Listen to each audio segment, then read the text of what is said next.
माझं भाषण 75% का होईना तुम्ही ऐकलेलं आहे आणि ते रेकॉर्ड पण केलेलं आहे. कुठेही स्वबळावर शिवसेना लढण्यासाठी आमच्या नेमणुका झालेल्या नाहीत.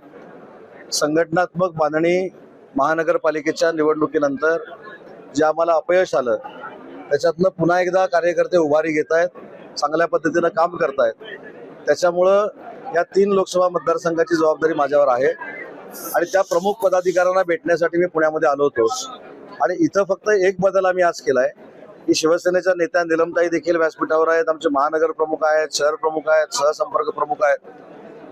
ही जी प्रमुख पदं आहेत ही ठेवून बाकी सगळे जी पदं आहेत जिल्हा स्तरावरच्या निलमताईंच्या संदर्भात नाही, कोणते उद्या परत असं म्हणेल तर महानगर प्रमुख, शहर प्रमुख, सहसंपर्क प्रमुख यांच्या अंतर्गत येणारी सगळी जी पदं आहेत या पदांना स्थगिती देण्याचा निर्णय माननीय एकनाथ शिंदे साहेबांच्या आदेशानं आज घेण्यात आलेला आहे.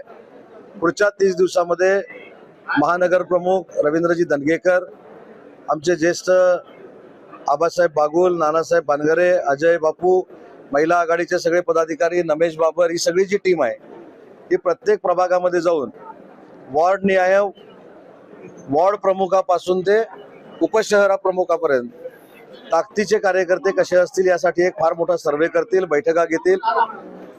त्या 15 दिवसाच्या या पूर्ण कार्यक्रमामध्ये मी देखील सहभागी होईल. त्याच्यामुळं नव्यानं कार्यकारिणी करण्याचा निर्णय हा माननीय एकनाथ शिंदे साहेबांच्या आदेशानंतर आम्ही घेतलेला आहे. त्याच्यामुळं कुठेही माझ्या भाषणाचा विपर्यास होऊ नये म्हणून याचा मी पहिला खुलासा केलाय. आणि दुसरी महत्वाची गोष्ट आहे की ज्यांना आम्ही उमेदवारी दिल्या होत्या त्या 120 उमेदवारांपैकी काही उमेदवार आज उपस्थित होते, बाकीचे का आले नाहीत त्यांच्यापर्यंत निरोप कदाचित पोहोचले नसतील हा नंतरचा भाग आहे. पण त्यांची देखील बैठक मी आता पुढच्या 8 दिवसामध्ये घेणार आहे. हा पूर्ण दौरा माझा संघटनात्मक होता.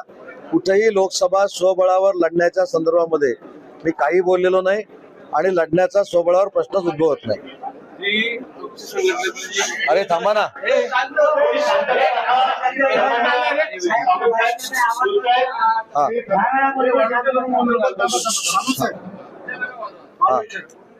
जी पक्षांतर्गत जी घुसघुस सुरू आहे स्वतः ताईंनी बोलून दाखवली की आमच्यातल्या जिथल्या काही लोकांनी कुडगुरी केली आणि ते सगळं तृप्ती देसाईला हे केलं, त्यानंतर तिने ते आरोपपत्र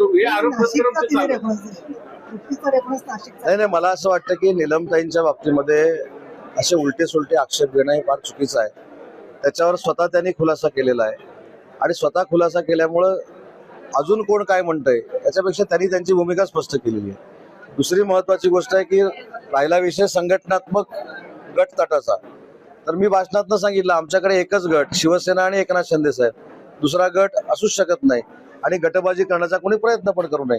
स्थानिक पातळीवर जे नेतृत्व करताय त्यांच्यामध्ये कुठेतरी संभ्रम आहे की नेमकं नेतृत्व कोण करताय, तर हे गटबाजी संपवण्याचं आव्हान तुमच्या समोर आहे. तुम्ही काय सूचना दिल्यात? मला असं वाटतं की माझ्या इकडे बसलेले दोघे आणि तिकडे बसलेले दोघे आणि मागे हे सगळे एकत्र आहेत. गटबाजी असेल तर माझ्या भाषणानंतर ते सोडतील, पण गटबाजी नाही असं मला वाटतं. कुठेही त्यांची पदं काढून घेतलेली नाहीत किंवा त्यांना वाऱ्यावर सोडलेलं नाही. त्यांच्याच नेतृत्वाखाली जरी पराभव झाला असला तरी तो कसा झालाय काय झालाय याच्यावर मला अजिबात बोलायचं नाही. त्यांच्याच नेतृत्वाखाली आम्हाला पूर्ण संघटन हे पुणे शहरामध्ये करायचं आहे आणि त्याच सूचना या माननीय एकनाथ शिंदे साहेबांच्या आहेत. त्याच्यामुळे उद्यापासून सगळे गट तट मनभेद मतभेद जे काय असतील ते बाजूला ठेवून शिवसेना म्हणून ते प्रामाणिकपणानं काम करतात. आता तुम्ही सांगितलं गट संपवण्यासाठी मी हे 4 पदं सोडून सगळ्यांना नेमकं बरखास्त केलं, पण खरे गटबाजी इथं ह्या 4 पदांमध्येच आहे. मी काय सांगितलं, आज त्यांच्याकडे त्या शहराची प्रमुख पद आहेत. कोणतरी संघटना बांधणारा 30 दिवस 40 दिवस ठेवायला पाहिजे की नको. याच्यातनं ज्यावेळी जाणवेल की या 4 लोकांमध्ये देखील समन्वय नाही तर शिंदे साहेब निर्णय घेतील. नियम सगळ्यांनाच सारखा आहे बघा. सर्वसामान्य कार्यकर्त्यांना गटबाजी करावी म्हणून त्याचा नियम वेगळा आणि आम्ही व्यासपीठावरच्या मंडळींनी गटबाजी करावी फक्त आमचा निर्णय साहेब घेतील, खालच्या पदाधिकाऱ्यांचा निर्णय त्यांच्या आदेशाने मी घेईन, एवढाच फरक. बारामती विधानसभा निवडणूक लागलेली आहे, शिवसेनेची नेमकी भूमिका काय विरोध होणार आहे की आपण? शिवसेना ही महायुतीमध्ये आहे, आमची भूमिका काय असणार? महायुती म्हणून तुम्ही सुभद्रा पवार यांना पाठिंबा देणार आहात? हो, महायुतीतच आहे मी, महायुतीतच आहोत ना. शिवसेना म्हणून काय? पण शिवसेना जर महायुतीत आहे तर आमची भूमिका वेगळी असण्याचा प्रश्नच नाही. आमच्या उमेदवारच सुनेत्रा वहिनी असणार.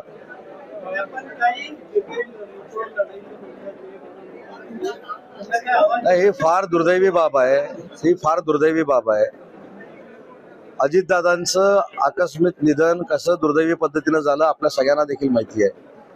आणि त्या निधनानंतर त्याच्यावर देखील राजकीय पोळीबाजण्याचा जर काही लोकांचा जर प्रयत्न असेल तो थांबला गेला पाहिजे आणि सुनेत्रा वहिनी बिनविरोध झाल्या पाहिजे. हीच आमची सगळ्यांची भूमिका असेल.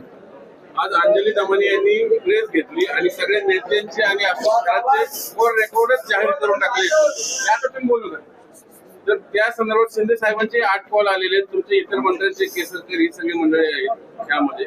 तर त्या संदर्भात काय पण सर त्याचं अजून काय कोणताही कॉल रेकॉर्ड पोलिसांशिवाय इतरांना कोणालाही मिळत नाही किंवा हे नाही, नेमकं हे त्यांना कोण पुरवठा करते याबद्दल तुम्हाला काही शक्यता वाटते तर ते देखील तुम्ही आता हे देणारा पुरवठा अधिकारी कोण आहे तो शोधून काढावा लागेल. ते प्रशासन नक्की शोधून काढेल. परंतु मी एक महत्वाची गोष्ट सांगतो की जे मगाशी मी पत्रकार परिषदेमध्ये सांगितलं की माननीय एकनाथ शिंदे साहेबांनी मुख्यमंत्री असताना स्वतःच्या कर्तृत्वानं आणि स्वतःच्या कार्यप्रणालीनं महाराष्ट्रामध्ये स्वतःचं नाव हे काय असू शकतं हे दाखवून दिलेलं आहे. त्याच्यामुळं मला असं वाटतं की त्यांनी कॉल केले म्हणून त्यांची प्रतिमा डागाळली जाईल असं कुठेही चित्र नाही.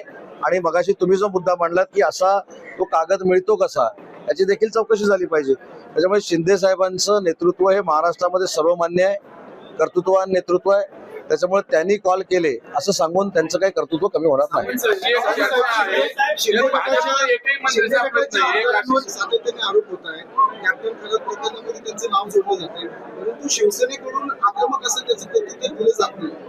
काय समजावायचं साहेब? आक्रमक पद्धतीनं म्हणजे कसं, कशा पद्धतीनं, अपेक्षित कसं? आरोप प्रत्यारोप होत असताना शिवसेनेकडून मी स्वतः सांगणार आहे, कोण तो खरात, कॅप्टन खरात याची प्रवृत्ती नीच प्रवृत्ती गाडली गेली पाहिजे म्हणून त्याच्यावर कठोर कारवाई झाली पाहिजे. शिवसेनेची भूमिका आहे. ह्याच्यामध्ये अजून आक्रमकपणानं कसे सांगायचे? थेट आरोप झालेले आहेत. मी सांगितलं ना, ते पण सांगितलं की माननीय एकनाथ शिंदे साहेबांचं कर्तृत्व आणि नेतृत्व 2.5 वर्षाच्या त्यांच्या मुख्यमंत्री पदाच्या कारकिर्दीमध्ये सिद्ध झालेलं आहे. त्यांना कोणाच्याही सर्टिफिकेटची आवश्यकता नाही. परंतु मगाशी जो मुद्दा आपण काढलात की अशा पद्धतीची पोलीस यंत्रणेशिवाय माहिती अशी कशी दिली जाऊ शकते याची चौकशी झाली पाहिजे. प्रश्न असेल ना की वर्षभरापासून केवळ शिवसेनेला डॅमेज केलं जाते. यादी आहे, मंत्र्यांना टार्गेट केलेली आणि थेट तुमच्या नेत्यांवरती आले. भाजपचे सगळे सबसेट सुटला, मग तुमची शिवसेनेला प्रतिक्रिया टार्गेट केलं जाते का सरकारकडून? बघा, शिवसेना ही कुठच्याही टार्गेटला जुमानत नाही. दुसरी महत्वाची गोष्ट आहे की एखाद्या व्यक्तीनं हे केलंय हे पुराव्यानिशी सिद्ध झाल्याशिवाय आपण बोलणं योग्य नाही. पण आपण सारखं जे सांगताय की शिवसेनेलाच टार्गेट केलं जातंय, शिंदे साहेबांच्या बाबतीतली भूमिका मी स्पष्ट केली. शिंदे साहेबांचं कर्तृत्व नेतृत्व हे काय आहे आणि मगाशी देखील सांगितलं की चौकशीच्या बाबतीतलं. पण त्याच्यामध्ये चंद्रकांत दादांचा पण रेफरन्स दिसतोय, त्याच्यामध्ये आशिष शेलारांचा पण रेफरन्स दिसतोय, त्याच्यामध्ये मिलिंद नार्वेकरांचा पण रेफरन्स दिसतोय, त्याच्यामध्ये 48 किलोमीटरची टाकलेली पाईपलाईन पण दिसते. ती कुठं पुढे येत नाही. मुद्दा असा आहे की ठीक आहे, काही लोक कदाचित डायरेक्टली इनडायरेक्टली खाद्य देत असतील, परंतु माझी आपल्याला देखील विनंती आहे की फक्त एकनाथ शिंदे साहेबांना टार्गेट केल्यामुळं काही लोकांचा TRP वाढतो म्हणून हा सगळा अट्टास आहे. पण पुढच्या मुख्यमंत्री पदाच्या कारकिर्दीमध्ये 48 किलोमीटरची पाईपलाईन टाकली गेली हे फक्त एकदा दिसलं आणि निघून गेलं. त्याच्यामुळं ते देखील मोठं आहे ना. आज फक्त साहेबांचा म्हणजे जो कोणालाच माहिती नाही असा हिडन, म्हणजे जे काही कोणालाच माहिती नाही असं माहिती सांगून 17 कॉल झाले, याचे प्रश्न तुम्ही आम्हाला विचारता. तो आदर आहे, तुम्ही विचारलाच पाहिजे. आणि शेवटी तुम्ही पत्रकार आहात, आम्ही लोकप्रतिनिधी आहोत. पण हा पण प्रश्न अपेक्षित आहे ना की 48 किलोमीटर पाईपलाईन ज्यांनी टाकली ते खरातवर एवढे प्रसन्न का झाले? मग खरा नाही, मी ते कसं, एक लक्षात घ्या, डिफेंड कशाला करायला लागतं? जर एखादी गोष्ट एखाद्यानं केली असेल तर, जर माझ्या साहेबांनी काहीच केलेलं नाही तर उगाच बोंबाबोंब करायची. फक्त माझी आपल्याला विनंती अशी आहे की आपण डिफेंड कोणाला करू नका. 48 किलोमीटरची पाईपलाईन पडली हे हिडनच झालं. पाईपलाईन ती जमिनीखाली नाही म्हणून बरोबर दिसत नसेल, पण ती दिसली पाहिजे ना. त्यावेळी मुख्यमंत्री कोण होतं, उपसमितीचे अध्यक्ष कोण होते, मग कोण कोणावर प्रसन्न झाले? खरात त्यांच्यावर प्रसन्न झाले की हे खरातांवर प्रसन्न झाले? हे अनुत्तरित राहतात प्रश्न. त्याच्यामुळे साहेबांना कोणाच्याही, शिंदे साहेबांना कोणाच्याही सर्टिफिकेटची आवश्यकता नाही.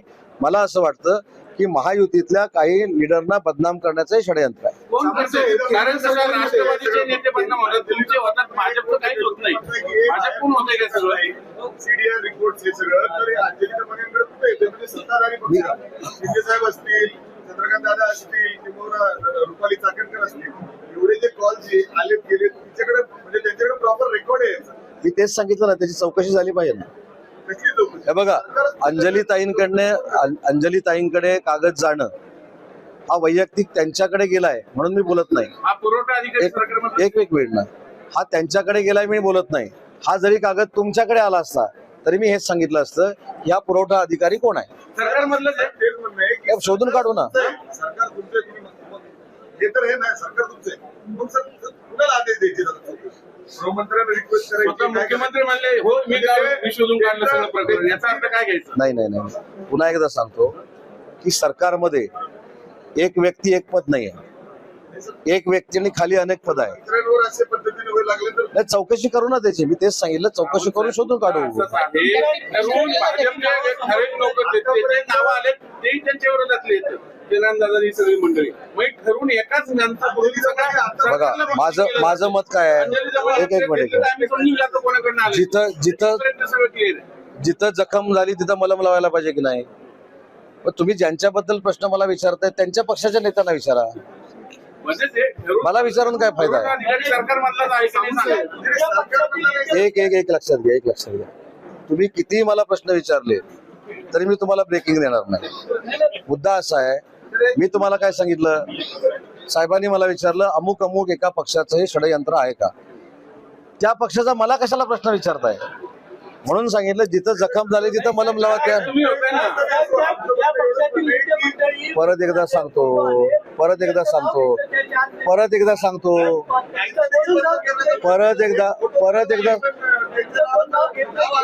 तुम्ही यायच्या अगोदर त्याचा पण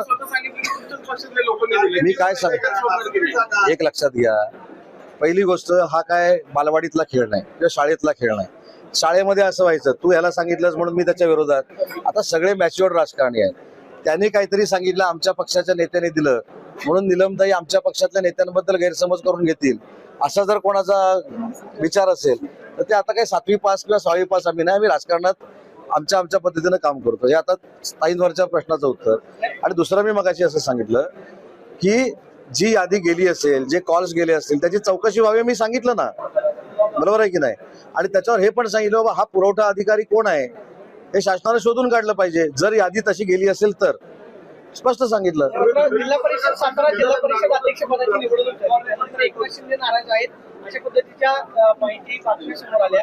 आणि त्यानंतर आता अंजली दमाने यांनी पत्रकार परिषद घेऊन एकनाथ शिंदेची कॉल रेकॉर्डिंग आहे हे सांगणं, याचा परस्पर संबंध कुठे आहे का?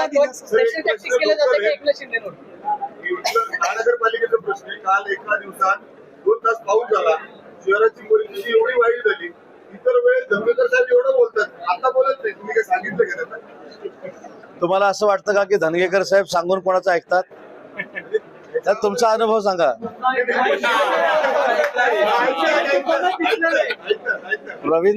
रवींद्र धनगेकर हे असं एक रसायन आहे पुण्यातलं की जे अन्यायाला वाचा फोडण्यासाठी काम करतं.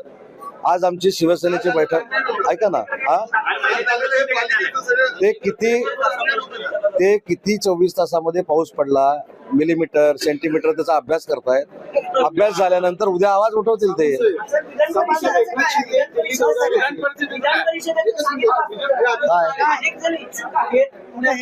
बघा, विधान परिषदेचं एका वाक्यात सांगतो, विधान परिषदेसारखे मोठे विषय तुम्ही मला विचारू नका. माझ्या तब्येतीला झेपतील असे मला प्रश्न विचारा. हा सगळा निर्णय माननीय एकनाथ शिंदे साहेबांचा आहे. योग्य वेळी एकनाथ शिंदे साहेब याच्यावर निर्णय घेतील.